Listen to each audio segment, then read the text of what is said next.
Olá, estamos iniciando mais uma edição do Consumidor em Pauta, um programa com a realização da TVE. Neste espaço, profissionais da área do direito e outros convidados respondem dúvidas e questionamentos ligados à área do direito do consumidor, do direito do trabalho, do direito imobiliário, do direito tributário, do direito comercial, do direito de família e sucessões. E é muito fácil você enviar a sua dúvida ou questionamento. Anote aí, lembre-se, 51945-946-773 ou, se preferir, para o nosso e-mail, consumidorempauta@tve.com.br. No programa de hoje, vamos tratar do direito imobiliário. Estamos recebendo aqui um especialista na área, o Dr. Daniel Scalona. Seja bem-vindo mais uma vez, Dr. Daniel. Muito obrigado, Gil. Um prazer imenso estar aqui na TVE, sempre respondendo as perguntas dos nossos telespectadores, né? Perfeito. Vamos então para a primeira pergunta da nossa telespectadora Jussara. Doutor Daniel, a pergunta dela está dentro de um contexto, até mais que uma pergunta, é uma orientação. Então, como o relato dela é bastante amplo, no sentido, não amplo no sentido do espectro, mas do aprofundamento, e a gente já até conversou um pouco, o senhor já fez uma análise prévia, né? Eu vou fazer um breve relato de introdução, e daí o senhor fica à vontade para responder a nossa telespectadora Jussara. E ela diz, que quer uma orientação. Em função do quê? Comprei um apartamento com contrato de gaveta, mas um ano depois passei para o meu nome o financiamento junto à Caixa Econômica Federal. Isso há mais de 30 anos, doutor Daniel. Portanto, em 2000, ou seja, 25 anos atrás, recebi o benefício de ter financiamento quitado. Fui até a Caixa e me deram os papéis de quitação e pediram para eu aguardar 6 meses para até vir a carta de Brasília. Nesse meio tempo, fui demitida e surgiu a oportunidade de eu comprar outro imóvel. Então, ela vendeu esse apartamento, tá? Antes de pegar a carta, tá, de liberação. Mas orientou a nova compradora de que teria que ir até a Caixa, pegar a liberação e mais o contrato para passar para o nome dela. Tal fato acabou sendo esquecido, tá? E depois de 10 anos, um corretor procurou ela, porque a pessoa que comprou o apartamento vendeu sem providenciar a carta de liberação. Aí ela, no final, pergunta: corro o risco de perder esse que eu tenho em função desse outro, que há mais de 25 anos não me pertence mais, doutor Daniel? Então, eu li agora oportunamente o enunciado dela. Ela faz essa narrativa toda quanto à regularização, né, da quitação do imóvel, mas ela, ao final da pergunta, ela fala também de um débito de IPTU, que aparentemente é o que mais a perturba, né, se ela corre algum risco em função deste débito de IPTU. Veja, o IPTU ele fica registrado no cadastro imobiliário do município com base nos dados existentes no registro de imóveis, né?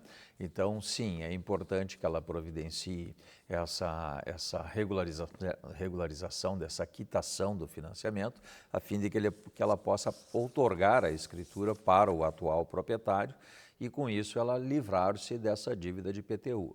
A Prefeitura não tem admitido, Prefeitura de Porto Alegre, não sei qual é o município que ela se refere, mas se for Porto Alegre não aceita a promessa de compra e venda, ou seja, o contrato particular. Portanto, a execução fiscal, ela persistirá contra a dona Jussara, ela será responsável por isso, pode ter as contas bancárias bloqueadas por conta desta execução. Então, é um problema realmente bem expressivo. Perder o imóvel atual, que é a dúvida dela, não há essa possibilidade, tá? Dificilmente ela vai perder este imóvel que ela tem atualmente. Mas o imóvel anterior pode sim ser objeto de penhora, né? Aliás, recomenda-se que nos embargos à execução que ela terá de fazer necessariamente para poder resolver este problema, ela deve apontar quem é o atual proprietário e deve indicar este imóvel, né, que ela já vendeu, como garantia da execução e com isso ela se exonerar, né, de qualquer risco de vir a recair sobre o imóvel atual uma eventual penhora, né?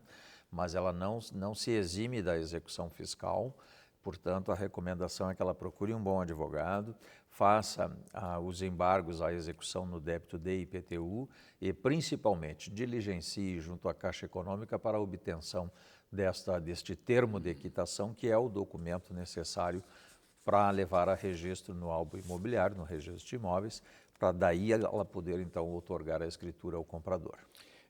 Nesse relato que a nossa telespectadora Jussara colocou, que ela está realmente preocupada com a possibilidade de perder, né, o imóvel, né, uma dúvida que me surgiu nesse contexto, doutor Daniel, além da questão do débito do IPTU ter esse reflexo, né, que o senhor fez análise agora, existem outras repercussões? Por exemplo, ela pode ir para o cadastro do Serasa, ou é só especificamente na questão específica do débito tributário que ela vai ficar? Veja, recentemente foi autorizado o protesto dos débitos fiscais.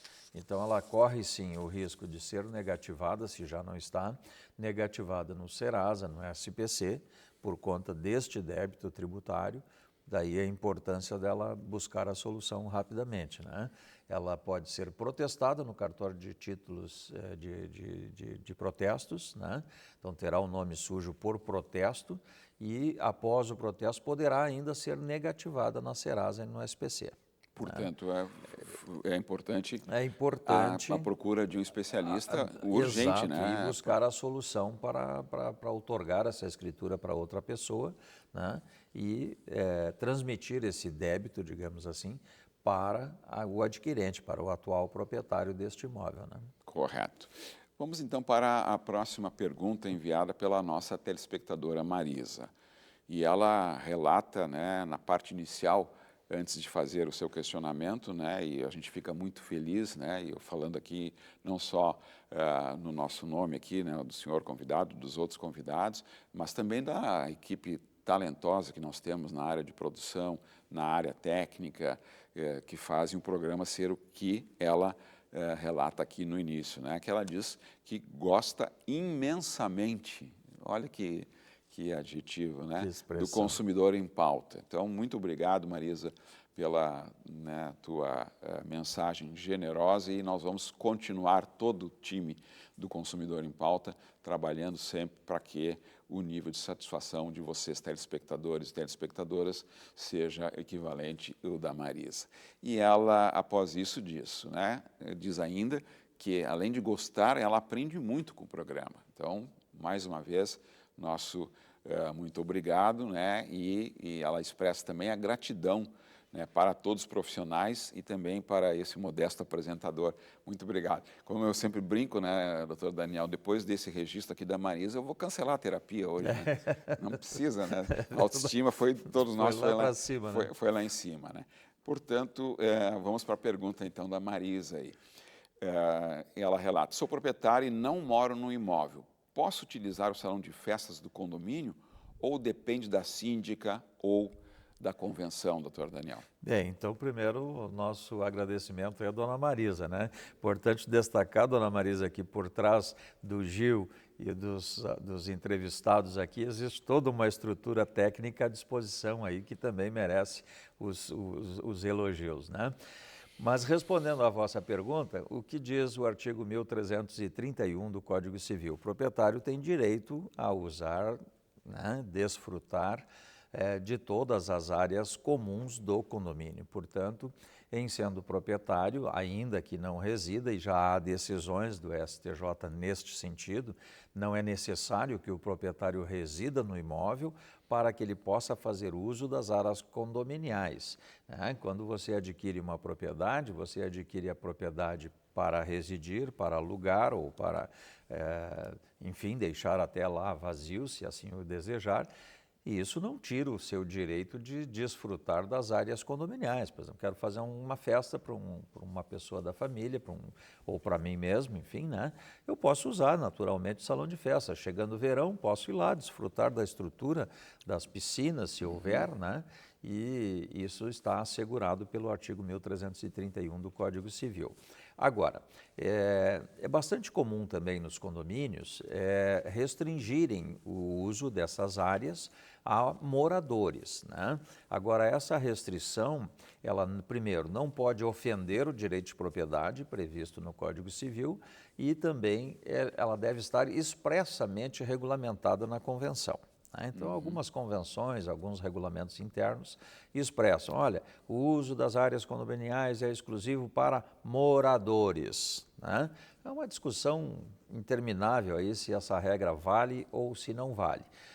Se estiver esta previsão na convenção, bom, aí recomenda-se procurar o síndico, informar o síndico de que pretende usar, que está sendo tolhida no seu direito, enfim, que essa regra ela é limitada, né? A aplicação dessa regra fica limitada. Portanto, tecnicamente, por lei, a senhora tem direito sim à utilização das áreas de condomínio, mesmo que não more no prédio. A nossa telespectadora Luísa enviou o seguinte questionamento. Meu apartamento é no térreo e, segundo ela relata, saio da garantia da administradora. E todo o piso da cozinha está estourando e a saída de água de esgoto por baixo. Quer dizer, uma situação, né, bem delicada. E ela pergunta o que devo fazer. Bem, quando ela diz que sai da garantia da administradora, a gente subentende-se que seria a garantia do condomínio, né? Portanto, administradora. Mas a garantia, nestes casos, segundo o artigo 618, é de 5 anos. Então, é preciso ver em que tempo ela está aí dentro deste problema. E a garantia do construtor é de 10 anos. Né? Então, portanto, sendo um problema estrutural, como é o caso, que ela relata que o esgoto tem vazamento, que o piso está levantando, enfim, né? Aparentemente um problema estrutural de responsabilidade da construtora, portanto, prazo 10 anos. Tá? Então, recomenda-se o quê? Que ela notifique o condomínio, a pessoa do síndico, para que tome providências. Porque, veja, se for um problema de ordem construtiva, naturalmente, se o condomínio exigir a responsabilização da construtora, ele possui mais força do que ela individualmente. Né? Então, recomenda-se notificar o síndico para que ele adote as providências necessárias caso o problema seja de responsabilidade do condomínio. E em não sendo, o síndico, então, na condição de representante daquele condomínio, e provavelmente pode ser identificado em outras unidades também o mesmo problema, reforça essa notificação ao construtor que terá, então, de prestar a garantia dentro do prazo legal. Ok. Consumidor em Pauta vai para um breve intervalo e já voltamos tratando do direito imobiliário com o Dr. Daniel Scalona. Nos aguarde.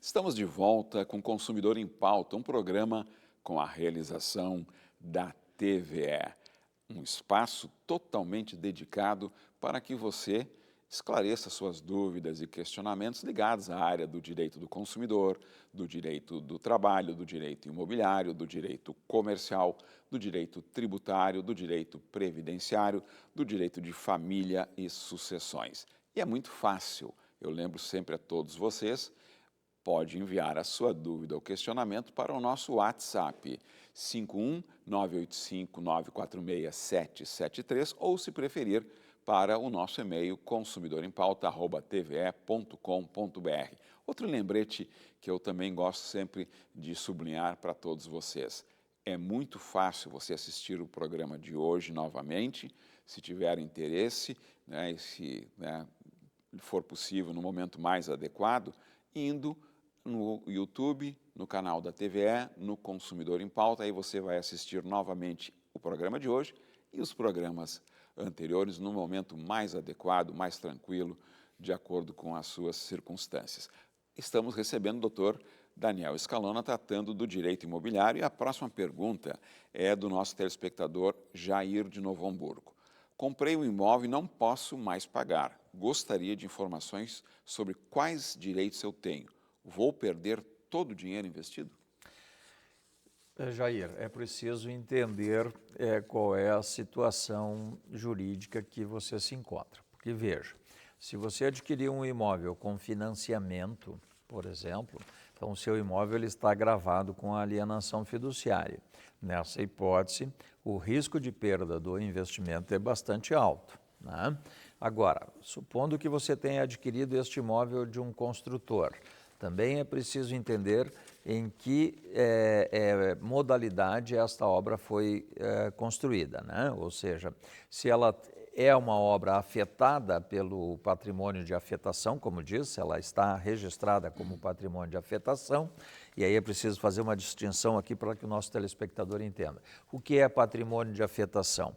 É aquela obra em que a construtora segrega todos os recursos daquele investimento, daquela obra, daquele projeto, através de uma sociedade de propósito específico. Então, esta é uma obra que todos os recursos são destinados somente para aquela obra, né?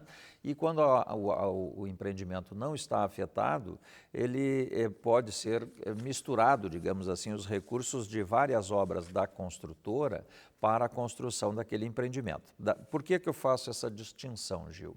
Porque no patrimônio de afetação, a perda dele pode ser de até 50%. Né? Portanto, pagou 100 mil, pode vir a perder até 100. Né? Aliás, até 50, perdão. Se ele pagou 100, pode vir a perder até 50, né? Se a obra está afetada. Se a obra não está afetada, ele perde apenas 25%. Daí a importância de verificar a situação jurídica dele para saber se a obra está no patrimônio de afetação ou não, né? Se não estiver, ele tem a probabilidade de perder até 25% do valor. Se estiver, até 50% do valor, mas tudo não. Importante dizer, desistir de comprar, né? Desistir de pagar, não consigo mais porque perdi o emprego, por qualquer razão, deixei de pagar. Não quero mais continuar com o investimento porque não tenho condições. Recebo de volta a diferença, ou 75 ou 50, em até 180 dias. Correto. A próxima questão foi enviada pelo nosso telespectador José Carlos, de Dois Irmãos. E ele traz um relato, até pela sua experiência, né? Fica uma pergunta minha antes da pergunta do José Carlos, se isso é um fato comum, porque eu me lembro de situações como ele relata, lá no início dos anos 2000, que houve assim, um boom negativo de empresas do setor que faliram. E ele, portanto, né, diz o seguinte: comprei um apartamento e a construtora faliu. Não pagou o financiamento do meu imóvel. Paguei à vista para a construtora, que, por sua vez, não quitou minha unidade na Caixa Econômica Federal. E ele diz: estou apavorado, faço ideia, né? Vou perder meu imóvel? Então, essa é um tema bastante moderno, até porque recentemente em Porto Alegre nós tivemos um embate assim.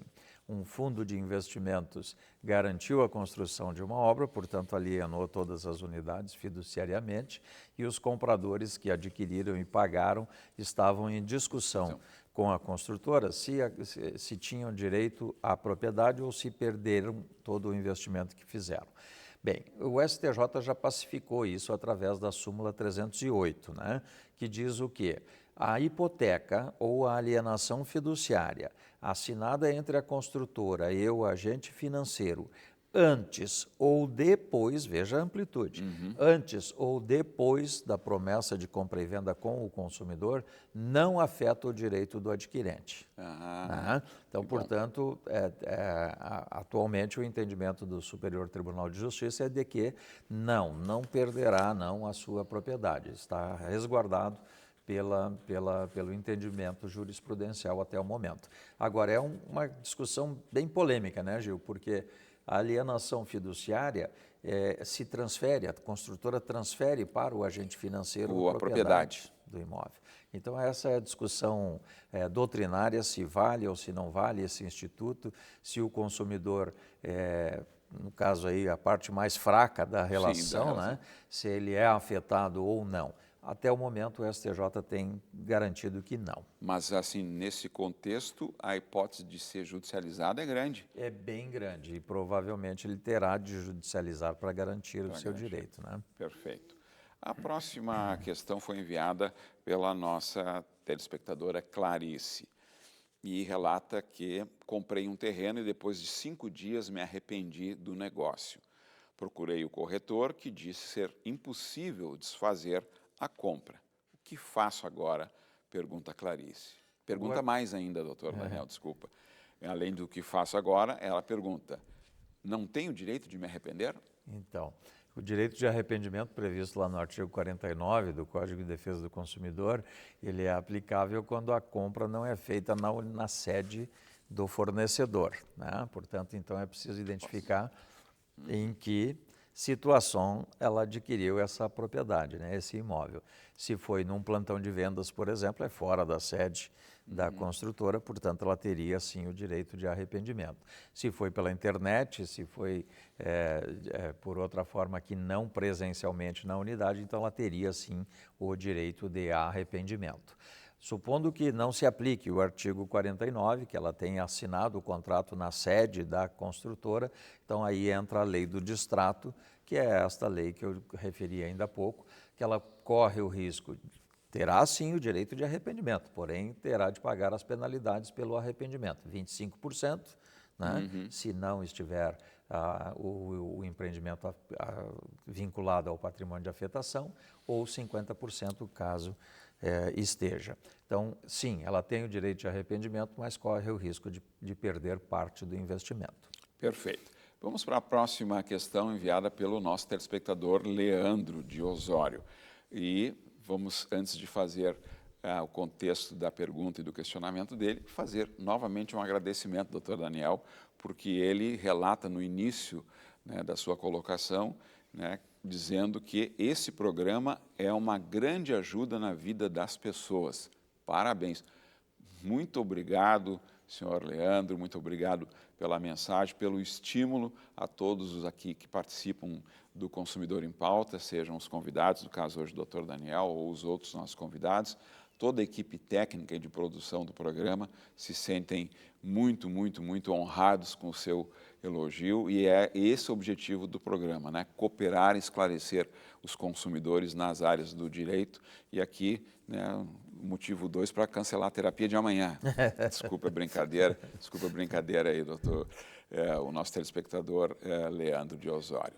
Aí ele diz que eu enfrento há vários anos um problema muito chato. No terreno do meu vizinho tem 3 árvores imensas com mais ou menos 25 a 30 metros de altura.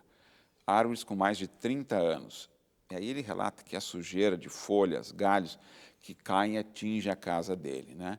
E ele tem tido prejuízos financeiros. Ele tem que mandar podar, né, limpar com frequência o telhado, a piscina, né, o pátio tem que varrer todos os dias, né, até o conserto do telhado ele já teve que fazer. As calhas estão sempre entupidas, imagina agora com ventania, época de primavera, né? O imóvel é alugado, o inquilino diz que não pode fazer nada e o proprietário mora em Santa Catarina e ele nunca vê, tá? Faz 8 anos que reclamo para a imobiliária que administra a locação e não acontece nada, relata o Leandro, tá? Eles não tomam nenhuma providência, mandam que eu resolva o problema. Ele já fez um laudo técnico, como a copa está muito alta, as podas não resolvem mais. E ele tem 80 anos de idade e mora sozinho. Enfim, ele passa os dias limpando. Posso entrar na justiça para exigir os meus direitos? Tem respaldo na lei? Pergunta o Leandro de Osório, doutor Daniel.